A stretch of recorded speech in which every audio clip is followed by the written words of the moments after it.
The year is 499 PDW. Within the second month, Alterreich, the Claw of Winter. In about 3 months, in Myrtle, the War of the Four Nations comes to a head.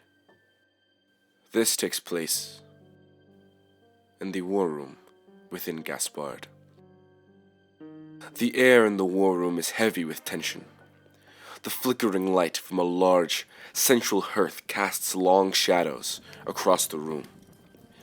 A polished, intricately carved war table dominates the space, covered in maps, figurines, and documents.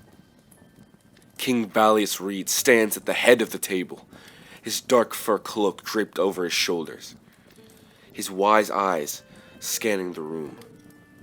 Beside him, to his right, Sir Lawrence Orris Redlander, the Baron of the Silver Snow, stands tall in his resplendent armor, his hand resting on the pommel of his sword.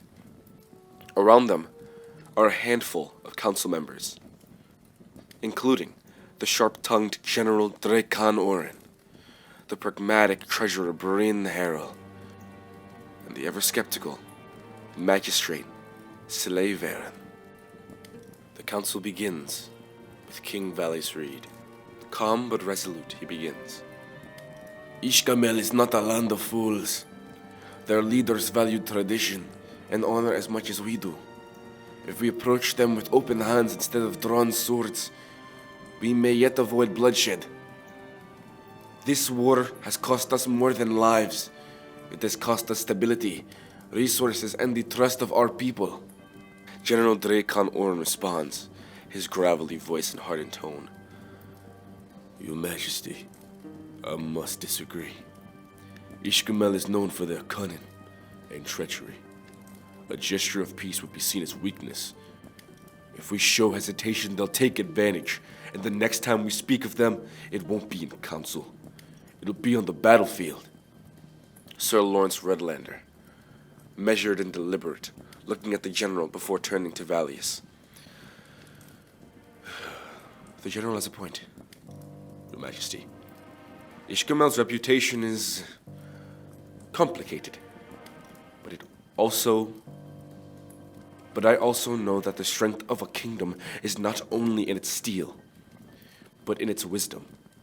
If we make this journey and offer peace and good faith, it may be enough to sway their court, or at least delay their aggression. I stand by you, my king. This is all noble talk, but has anyone considered the cost of such a voyage? Treasurer Bryn Harrell, adjusting her spectacles and gestures towards the table. A fleet to Ishkamel is no small endeavor. If they turn us away or worse, we'll have lost more than we've gained. We must act with caution. In quick response, Magistrate Silei Varen crosses her arms. Caution? Peace? It all sounds so lofty until we're staring down their armies. I'm no soldier, but I've seen the stories. I've read the histories. They've rejected peace before. What makes us think this time will be different? King Valius Reed lifts his head from his hand. This time is different because I am different. Because we, as he gestures to his people, are different. I will not doom this kingdom to endless war simply because we assume the worst of others. If I am wrong, then we will fight, but only after we have exhausted every other path. We owe it to our people. We owe it to ourselves. Sir Redlander speaks up. We will fight if we must, but not out of fear or mistrust. A kingdom ruled by fear is no kingdom at all. I believe in your judgment, Your Majesty, and I believe in the strength of this council to make the right choice. The room falls silent for a moment, the weight of Valius's words hanging in the air. General Drekan shifts uncomfortably, while Treasurer Bryn looks thoughtfully at the maps. Magistrate Silei frowns, but does not interject. If it is the will of the council, I will follow. But mark my words.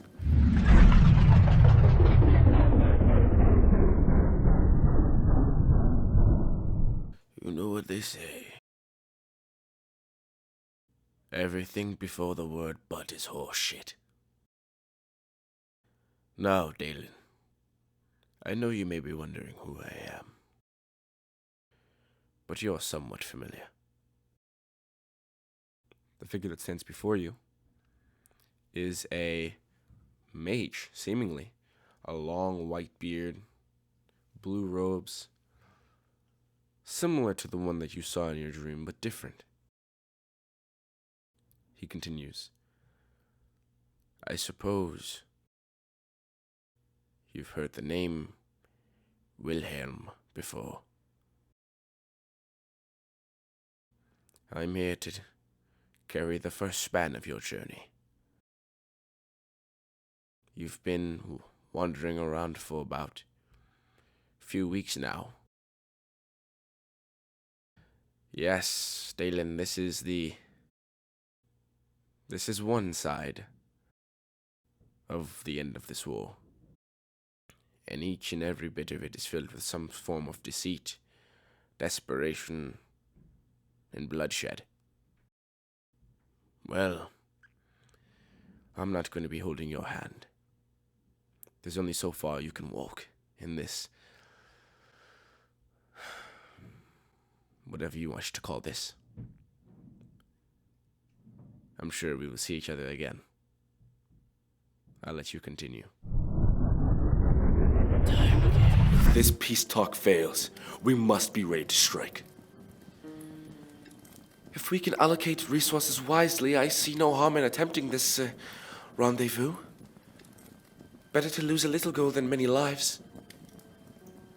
The magistrate responds, I remain unconvinced, but I will not stand in the way of the king's will.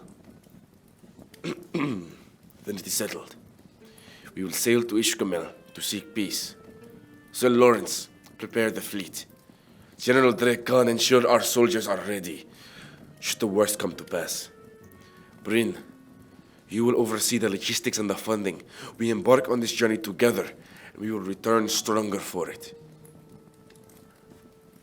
Sir Lawrence places a fist over his chest in a salute, while the others murmur their assent. The tension in the room begins to ease, though the gravity of the situation, of the decision, remains palpable. Valius steps back from the table, his gaze steady and determined. As the council members disperse, their roles clear and their minds filled with the tasks ahead, the weight of the decisions lingers in the air that you stand in. The journey to Ishkamel will be one of both great risk and great hope. The fate of the Thrall Kingdom hangs in the balance. Not in war, but in the art of diplomacy.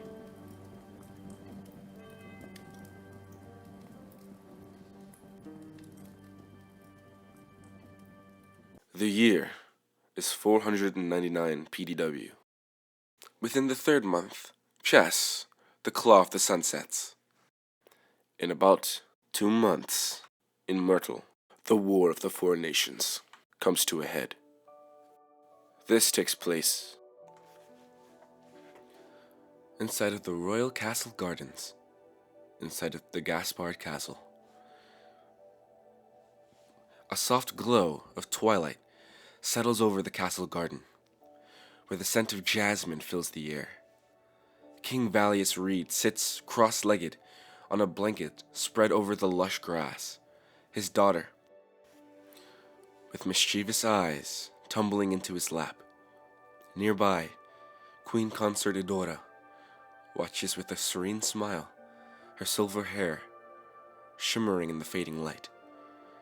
She moves to sit beside Valius, her long, elegant fingers brushing through his dark hair as their daughter chases fireflies with a small laugh. The family radiates warmth amidst looming chaos and the shadow of war.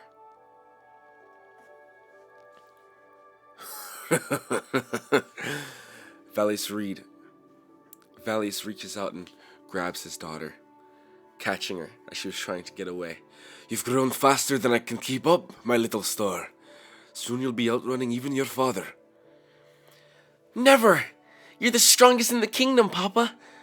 No one can beat you. Valius grins as he kisses her forehead.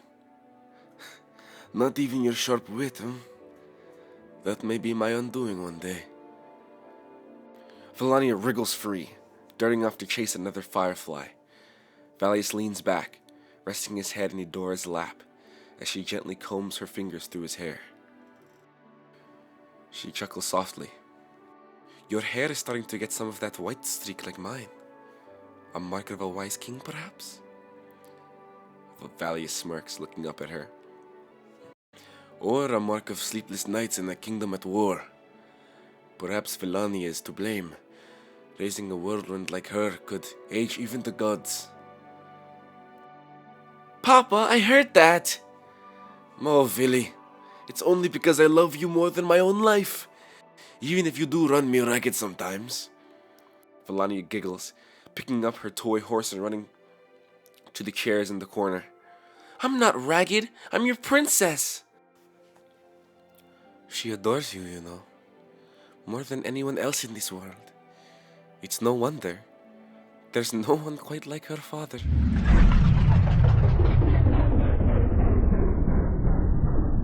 No one quite like him indeed. Valius is a different man. He valued peace and prosperity over all else, believing that war didn't need to be finished with a blade, a sentiment that a lot of people enjoy. I wonder what you think. Must all wars be finished with the sharp end of a blade?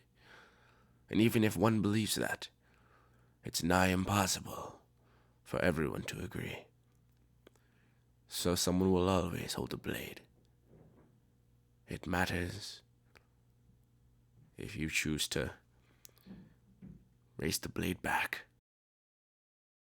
But their family is rather beautiful. It makes you wonder why we all can't just sit down with our family and enjoy the beauties of life.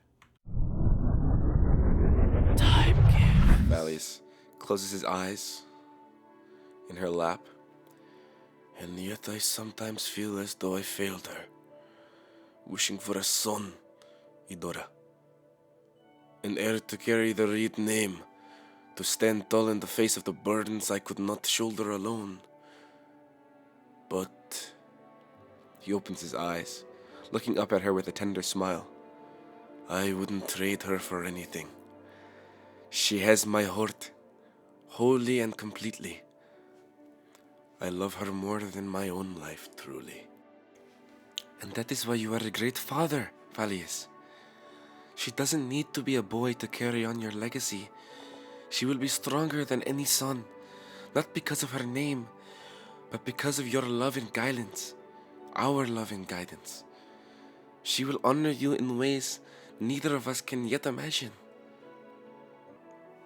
Perhaps that is why Kinnear saw it fit to give me the chronolith, a gift of such strange power. To keep the family alive for generations, they said. And yet I cannot wonder, was it meant for me or for her? Idora traces a finger over his temple, her voice calm and soothing. The gods are mysterious, my love, but their gifts are rarely given without reason. Perhaps the chronolith's power is not only to preserve your line, but to give you the strength to see it thrive. You've already defied the odds, Valius. You've held this kingdom together for 3 years of war. If anyone can bring peace and give our daughter a brighter future, it's you. 3 years. 3 years of lives lost, of sleepless nights, of wondering if the peace I strive for is even possible. I can feel it, Idora. She tells me the end is near. We are so close to peace I can almost touch it. But at what cost? Even if we succeed, I'll carry the weight of those I could not save. Idora moves his face to meet her gaze. You carry it because you care, Valius. But you do not carry it alone. This kingdom is not just yours. It is ours. And together we will see it through. You've taught our people to hope again, just as you've taught our daughter to laugh. That is your legacy, my king. Villani returns, holding a firefly cupped in her tiny little hands. She kneels between them, her eyes wide with wonder. Mama, Papa, look! It's glowing! Do you think it's a little star? Valius smiles as he sits up, gently cupping her hands in his, but looking at her. It very well could be. You must let it go, though. Stars belong in the sky, as this little one belongs to the night. She nods, solemnly, and opens her hands, releasing the firefly into the twilight sky. She watches it flit away, then curls into her father's lap, resting her head on his chest. As the snow begins to lightly fall, Valius waves a finger, and a dome coats over them. Idora smiles, leaning against Valius' shoulder, the three of them forming a picture of quiet, unshakable love.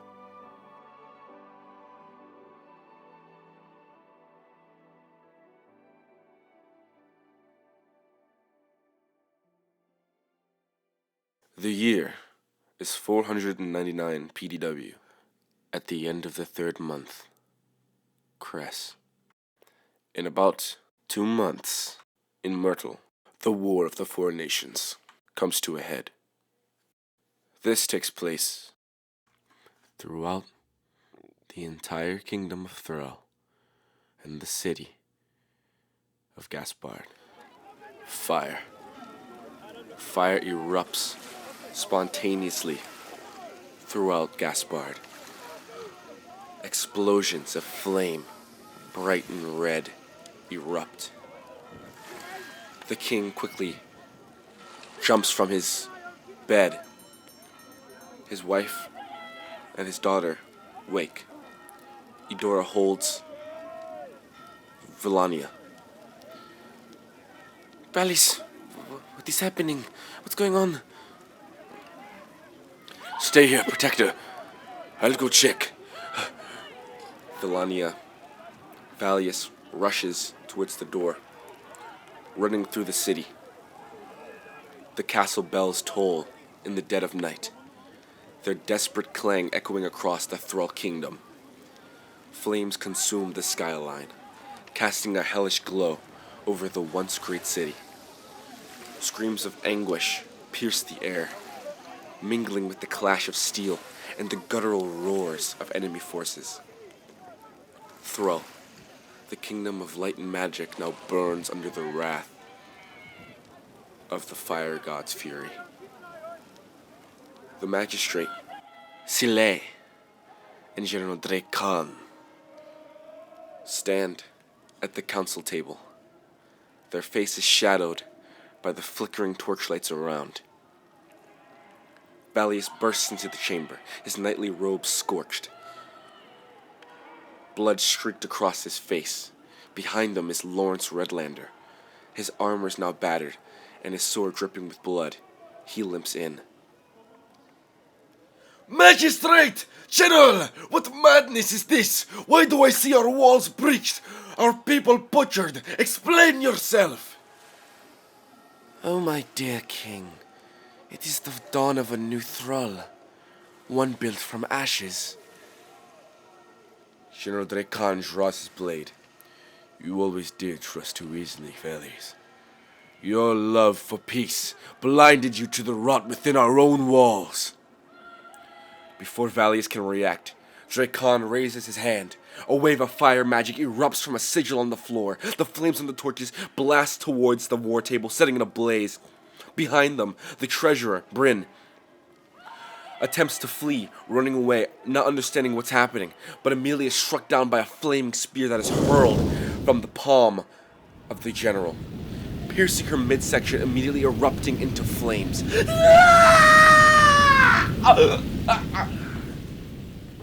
She collapses. Lawrence draws his blade from his hip. Traitors! You'll pay for this treachery with your lives! The fight is brutal. Lawrence battles Dracon, while Valius unleashes his magic against the magistrate. But as the treacherous duo falls back, they reveal their master plan. The walls of the castle shake violently as Axum, the half-god of fire, strides into the chamber. A blazing titan with molten veins and a cruel, twisted grin. So these are the great defenders of Aurora. How pitiful. Sorella sends her regards, little king. Tonight, your kingdom burns in her name. As you follow all the chaos moving around, you see people being burned to cinders. Soldiers coming through with pikes, stabbing civilians, cutting people's skulls off and piking them on top of spears. You watch as Valius fights off some successfully, but has one goal in mind: to make it to the courtyard, to the royal garden. The castle walls crumble as explosions rip through the city. Civilians run, their cries swallowed by roaring flames. Soldiers fight valiantly, but they are no match for Axum's demonic hordes. Imps flying through the skies. You see other demons being walked through the streets. Moats of lava are beginning to grow around the city. As you look far into the distance, you see this meteor of lava being hurled towards somewhere off in the distance, in the Thrall Kingdom. Explosions ring wide.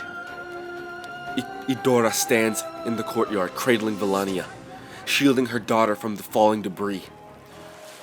Her face is streaked with tears, but her voice remains calm, soothing the panicked girl.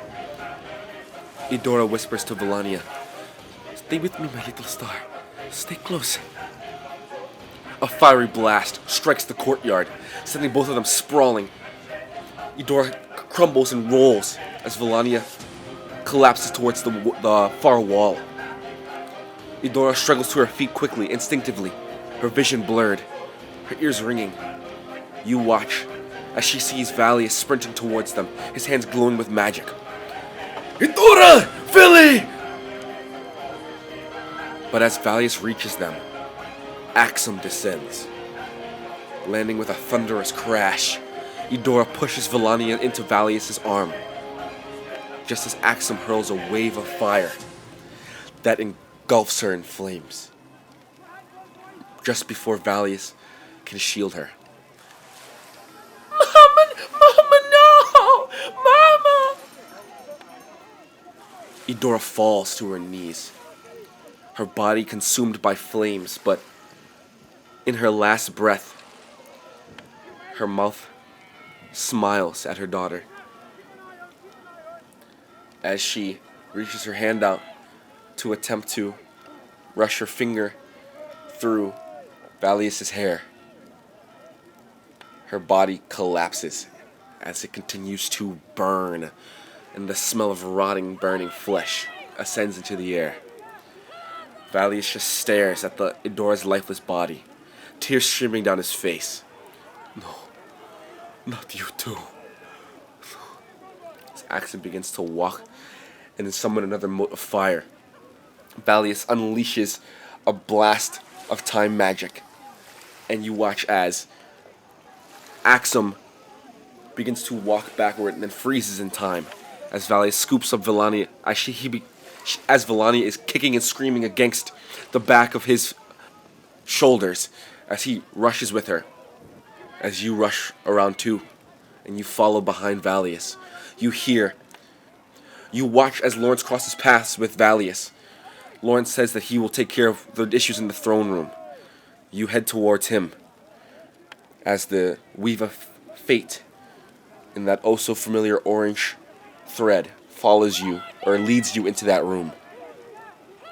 Now following Lawrence Redlander, his armor cracked, his flesh blackened by flame. He clutches his side as a visage of flame appears behind him. It's another Axum, but it's not possible because Axum is still behind. You notice that all of these are flame visages of the half-god. Ah, the silver snow. How poetic. Your purity tarnished by failure. You watch as this form begins to contort, as from the mouth a flame of formless fire manifests into the room. The form of Zarella, towering and ethereal. Made entirely of flame, she gestures, and a sigil of flame consumes Lawrence. His armor twists, melding to his flesh, as he screams in agony. Zarella speaks. You will live, Knight of Snow, as a monument of despair. Your soul bound to wander these lands, cursed to watch every kingdom fall. Lawrence collapses, his cries of pain echoing as his form is left charred and disfigured. A hollow husk inside of metal armor. As you rush back outside to Valius carrying Volania, he retreats into the castle's inner sanctum, where you see the chronolith glowing faintly on a pedestal, large. He places his daughter down and gently, kneeling before the ancient artifact. Volania, tears streaming down her face. Papa, don't leave me! Don't leave me! Valius strokes her hair. Philly, my little star, I love you more than life itself, but this is the only way to keep you safe. He places his hand on the chronolith and takes hers and places it as well. The chronolith, almost like responding as if it was alive. Big runes along begins to illuminate.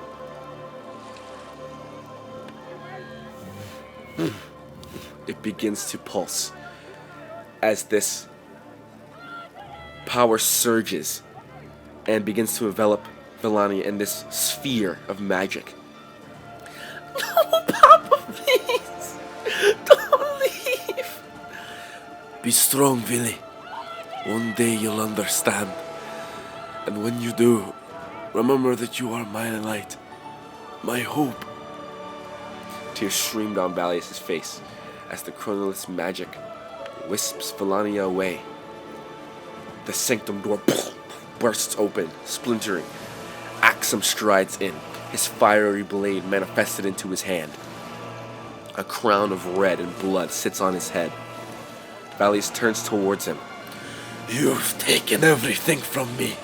My wife, my people, my kingdom, but you will not take my daughter! The two clash in this brutal fight you watch. Valius, fueled by grief and desperation, holds his ground against Axum and Zarella's overwhelming power. But even a Mage King has his limits. You watch as his flesh slowly begins to flake and blacken. His armor and robes burn away. As Valius lands a final desperate blow. Axum retaliates, driving his blade through Valius' chest. Blood begins to trickle down from his mouth as flames begin to burn within his midsection. Smoke begins to pour out of every orifice, natural or created fresh, as he collapses, his body falling next to the chronolith. Axum leaves as Valius forces himself to crawl and crawl. Hundreds upon thousands of feet to get back into his castle, next to the burning corpse of his wife, unrecognizable, as he perishes right next to her. The flames consume the castle, slowly, as Axum and Zarella vanish. Magistrate and the general exit with them.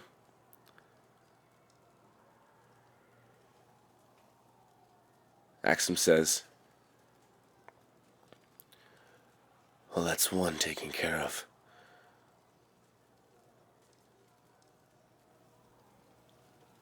They had a rendezvous planned, you said? the general walks and says, That's right. The belief of peace. It's pathetic and impossible. Then I say, we raid this little rendezvous and finish it where we all started. We'll take their ships. The Kingdom of Thrall, no more. As you watch the Thrall Kingdom become the Thrall Wasteland.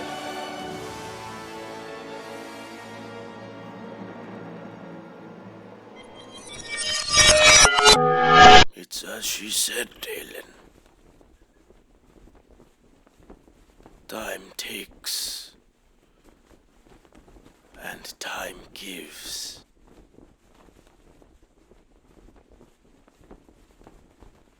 These months have taught that good men get bad endings.